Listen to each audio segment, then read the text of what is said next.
Okay, well, if parts of this dossier are bearing out, if investigators are finding that the specific allegations, specific conversations describe specific anecdotes, at least some of them check out when they double check this work.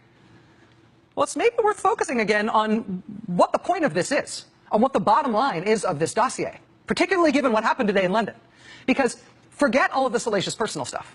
Forget all the stuff that made the White House so mad when this was published, right? The bottom line of this dossier, the bottom line allegation, the point of it is that the Trump campaign didn't just benefit from Russia interfering in our presidential campaign. The point of this is they colluded, they helped, they were in on it. Right? The money quote from this dossier is the operation had been conducted with the full knowledge of Trump and senior members of his campaign team. That's basically what this whole dossier alleges, that the Trump folks were in on it. There were multiple people close to Trump involved in the Trump campaign who were in contact with the Russian government about the Russian government's attacks on Hillary Clinton while those attacks were happening, while Russia was waging these attacks. And overall, yes, we still have to describe this as a sheaf of uncorroborated allegations, but little pieces supporting that bottom line thesis really do keep falling in line, right? I mean, think about what we've learned just in the last few weeks.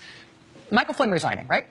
Buried in the revelations about National Security Advisor Michael Flynn resigning, right? Him having contact with the Russian government that he did not own up to and lying about what the content was of his communications. Buried in those revelations was not just the fact that he talked to the Russian government during the transition, but he also had multiple contacts with the Russian government during the campaign.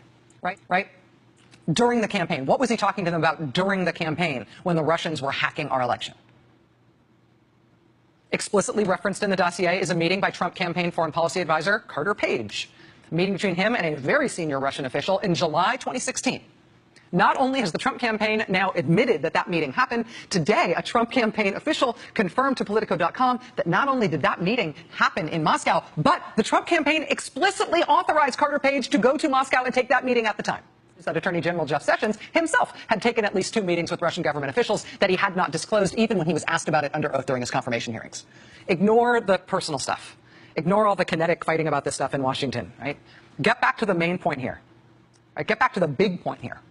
Get back to the, challenging the fate of the republic stuff here, right? The main allegation here, the thing everybody is most worried about, which is the bottom line allegation of this unproven dossier, is that Russia didn't just attack our election. They did so with the knowledge of and support of the Trump campaign, that the Trump folks were in on it, that they knew what Russia was doing while they were doing it, and they continued meeting with Russians in knowledge of that activity during the time of the attack.